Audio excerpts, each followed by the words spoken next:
So as I'm sure a lot of you are aware, the Ghost of Yotei situation is just a wild one. There is people from all sides just going crazy over this game for many different reasons. You know, a lot of people, including myself, were highly disappointed to not see the continuation of Jin Sakai's story. But yet, you know, you're going to have people out there that are shills for the mainstream gaming industry. And they're going to be like, well, just consume the product. Why are you angry? Who cares? You just don't like it because there's a woman in it. There's a whole bunch of other things and reasons that people are fighting, but that's besides the point. We have a prime example of another games urinalist that decides that it's in their best interest to attack gamers who are daring to question Ghost of Yotei's actress, who is a highly politically driven person who makes their beliefs very well known, who has every right to do so, while we also have every right to talk about it. But I shall unleash my fury upon you like the crashing of 1,000 waves!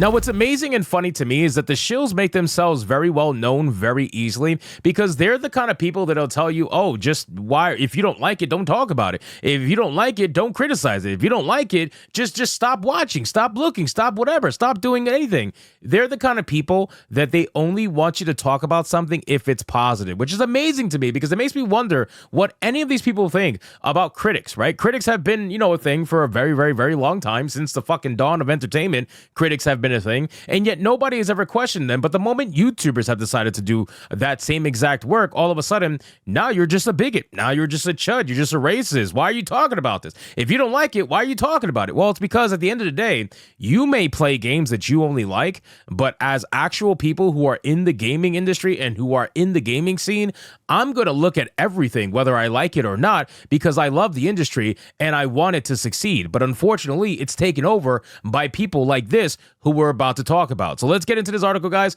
from smashjt.com. But of course, before we do, if you are new here, just consider hitting that subscribe button. I would greatly appreciate it, and like the video to push us out into that YouTube algorithm. So it says Game Journal attacks gamers daring to question Ghost of Yotei actress.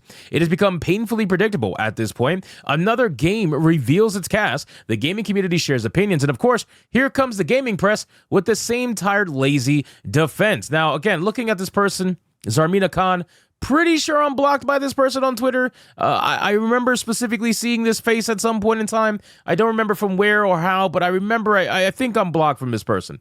Enter the latest offender and newest member of Kotaku Detective, Zarmina Khan from PlayStation's Lifestyle, who published an article that, to put it mildly, is an absolute embarrassment to journalism. Then if you look here, she'll fit right in with the rest of these activists posing as gaming journalists, and you can clearly see her background here on LinkedIn. And I gotta tell you, man, LinkedIn is a absolute gold mine when it comes to content from these activists, because the one thing these activists love doing is portraying their activism for everybody to see, and they put it out there wild and proud on LinkedIn, because LinkedIn is just, you know, a corporate CEO suck-off website where you try to pretend to be professional when at the end of the day, everybody knows half the people on there are lying on LinkedIn.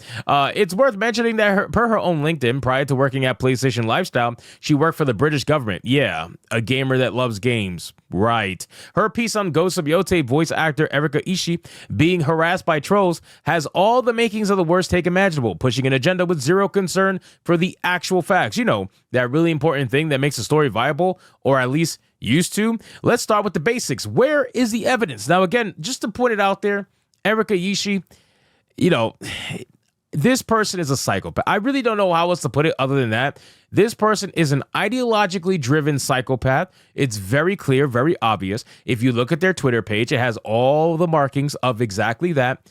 But just because they're an ideological psychopath doesn't necessarily mean the character that they're talking and voice acting for is going to be an ideological psychopath. Hopefully, Sucker Punch knows to avoid that. That would be great if they can avoid that. But chances are, you know, as patterns have shown us, that's probably not going to be the case, right? Most likely, there's going to be some injection of just some kind of identity politics in Ghost of Yotei, even if it's small and light. Which, listen, that could be a thing. It could be a small and light injection of identity politics, or it could be full on face on. Which again, we don't know because the game's not out yet, and we also haven't seen any gameplay. So we need to see some fucking gameplay before we're going to figure out whether or not to call this a potentially woke game or not.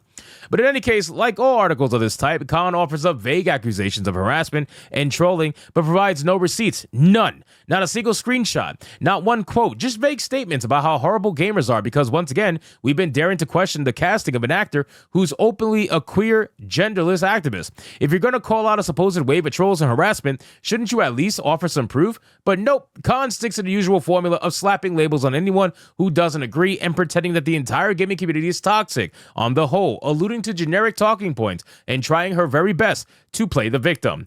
Here's where it gets even better. Before I even knew who Zarmina Khan was, she already blocked me on Twitter. This is the kind of behavior that screams insecurity and damage control, as if she already knew her takes were so weak that they can't handle the slightest bit of criticism or questioning. No, what it is that you have people who are obsessed with Twitter, right? These activists are obsessed with Twitter. They'll tell you they're leaving Twitter, but they're never leaving Twitter, right? They're going to stay on Twitter for as long as they possibly can because they're obsessed with it. They're addicted to it. So what they're trying to do with this blockchain is they're trying to create Twitter, or X now, into what it used to be 3 to 5 years ago. They're trying to create it into an echo chamber of leftist ideals and trying to pretend like the conversation is not actually happening on the platform. They're trying to pretend as if we don't exist because that's how it used to be 3 to 5 years ago. Before Elon Musk took over X and Twitter, we were able to, we were not able to get our points across. We were not even able to be in the conversation because anybody that didn't agree with leftist ideology, you could be center right, center left. It didn't matter. If you didn't completely bend the knee, you were shadow banned or just banned in general. That's just the truth of it.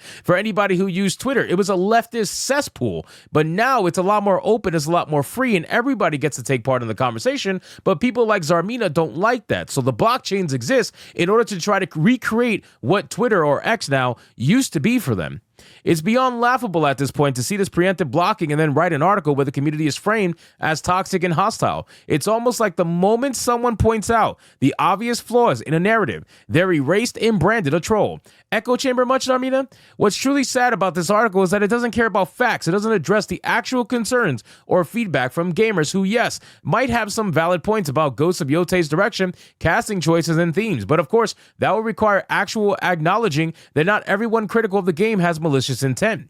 In the midst of all of it, trolls discovered that Ishii has no preferred pronouns, is a member of the LGBTQ community, and, wait for it, has a hairstyle not to their liking. Seeing this, Ishii started blocking people, which further frustrated them. That's what she put in her article, by the way. So again, it's just a massive joke. All of it is one big shield for the activist known as Erika Ishii. Instead, Khan resorts to labeling all criticism as absurd complaints or the usual woke bashing without ever explaining why fans are frustrated. Instead of engaging in good faith conversation, Khan buries the conversation under a tired agenda. She references how Ishii started blocking people, which is true and well within her right, but again, only half the story here. The reason people were upset is she was blanket blocking droves of people and even blocking her supporters and those trying to defend her. It wasn't a great look. That's all people were pointing out. So again, ladies and gentlemen, Erika Ishii being the voice actress for Atsu over on Ghosts of Yotei. We don't know if this is going to end up bad, but what I will tell you, like I always tell you, guys know I say the same exact shit in every single video, and the only ones who don't know this are the ones who don't watch the video and just comment on title and thumbnail alone, but I'm going to say the same exact thing. We don't know if this game is going to be woke. We have no gameplay. We have no anything. Right now, I'm on the fence with this game, and I don't know which way to go, but what I will say is that patterns are a thing, and unfortunately, patterns have been proven to be true 95% of the time. Sure, that's that 5% that are outliers, and I sincerely hope that Ghosts of Yotei is that outlier. But unfortunately, with the patterns that we're seeing with the voice actors and other people who work at Sucker Punch now, it's not looking very good. So anyway, guys, thank you so much for watching this video. Hope you did enjoy it. If you did, consider leaving me a subscribe. I would greatly appreciate it. Don't forget to like the video, comment, let me know what you thought, and I'll see you guys on the next one. Hypnotic out.